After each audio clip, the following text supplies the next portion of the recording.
आज आपको जानकारी देंगे कि देवगुरु बृहस्पति धनु राशि के अंदर कैसा रिजल्ट देंगे जब वे वक्र चाल में होंगे।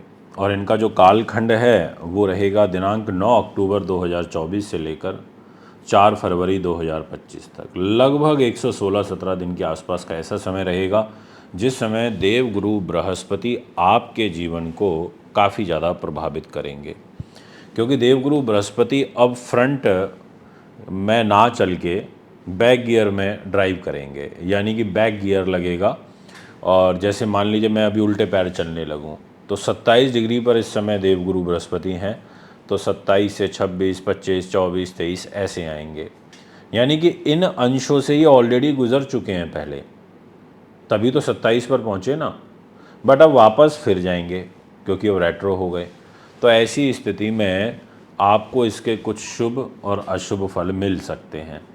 अब वैसे तो मैंने ज़्यादातर राशियों में शुभ ही बताया है। उसका कारण ये है कि वो देवगुरु खुद शुभ हैं, तो उनकी कोशिश रहती है कि वो जिस घर में भी बैठें, जैसे भी ग्रह के साथ बैठें, वो अच्छा रिजल्ट दें, वो उन्नतिवर्धक रिजल्ट दें ताकि आगे के रास्ते खुलें।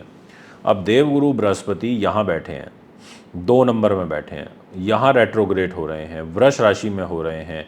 और ये घर रोग चोट का होता है, ये घर शत्रु बाधा का होता है, ये घर पुलिस केस मुकदमे का होता है, अपयश का होता है, कर्जे का होता है, विश्वासघात का होता है, इन सब चीज़ों का होता है ये घर। ऐसी स्थिति में देवगुरु बृहस्पति आपको कैसा रिजल्ट देंगे?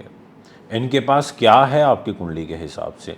इनके पास एक तो आपके मान सम्मान की जिम्मेदारी है 9 नंबर, फर्स्ट हाउस की, एक 4th हाउस की है, मन की जिम्मेदारी, सुख सुविधाओं की जिम्मेदारी है, क्योंकि 12 नंबर वहाँ लिखा है। तो ये 2 इम्पॉर्टेंट हाउस लेकर के 6th हाउस में आ गए।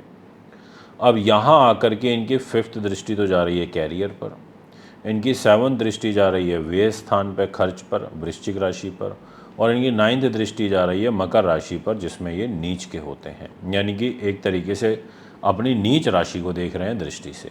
और ये 2nd हाउस होता है पैसे का, परिवार का, वाणी का, एजुकेशन का होता है, हमारी आवश्यकताएं, न्यूनतम आवश्यकताओं की पूर्ति का होता है।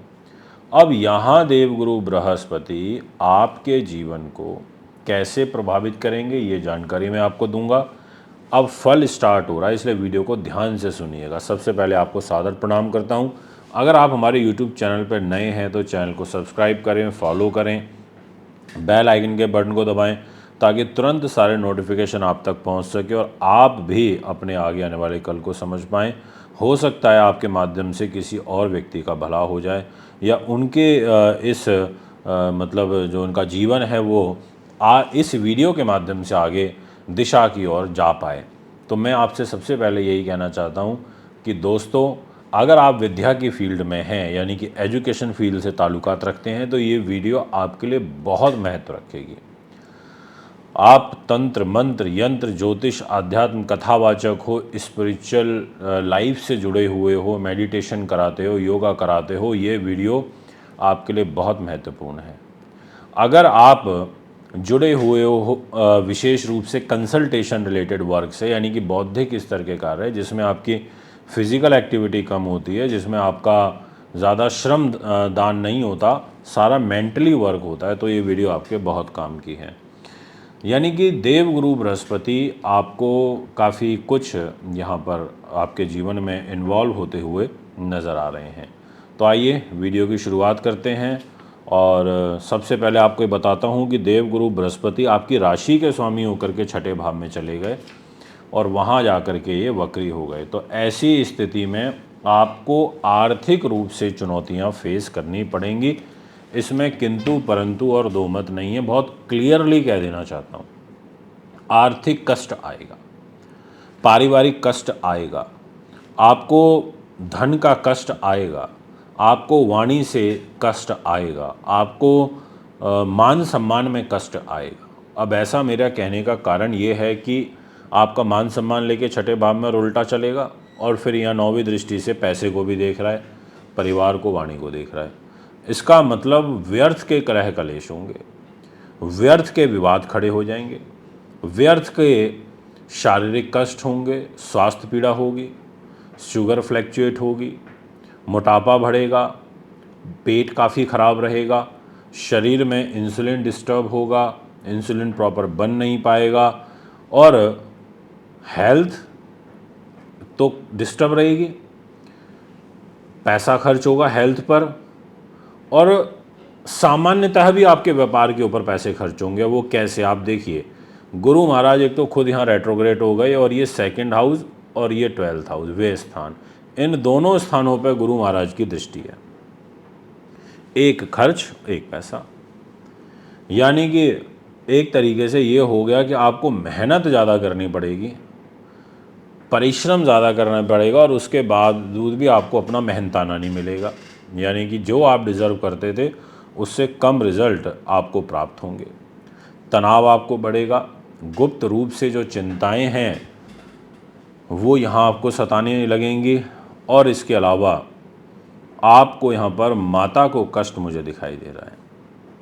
मेरा विशेष आग्रह रहेगा आपसे, अपनी मदर की हेल्थ का ध्यान रखिएगा, और विशेषतः मदर के गले से और चेस्ट रिलेटेड बॉडी पार्ट, इसका काफ़ी ज़्यादा ध्यान रखिएगा। मैं विशेष आग्रह करूँगा कि भूमि मकान से संबंधित कार्यों को लेकर के आपको असंतोष का वातावरण फेस करना पड़ेगा। आपको ये लगेगा कि चीज़ें प्रॉपर नहीं हो पा रही, आपको ये लगेगा कि प्रॉपर्टी लेने गया पर थोड़ी महंगी खरीद ली, अगर वेट करते तो और सस्ती मिल सकती थी। आप में ऐसे विचार डेवलप होने लगेंगे, इसलिए मैं आपसे कह रहा हूँ कि अभी थोड़ा सा रुक जाइए। प्रॉपर्टी वगैरह की इन्वेस्टमेंट अभी 10 नवंबर के बाद में मत करना, क्योंकि ये अननेसेसरी आपकी सेटिस्फेक्शन नहीं होगी, प्रॉपर्टी भी आ जाएगी और मन से भी परेशान रहोगे। अब एक प्लस पॉइंट है इतना सब कुछ होने के बावजूद भी, और वो प्लस पॉइंट ये है कि ये जो 6 नंबर राशि यहाँ लिखी हुई है, यहाँ पर गुरु की दृष्टि रहेगी, और इस भाव के गुरु महाराज कारक होते हैं। अब अपने कारक स्थान को गुरु देखेगा, कैरियर के घर को देखेगा, तो विषम परिस्थितियों के बावजूद भी आपका जो कार्य व्यवसाय है उसको ये चला देगा।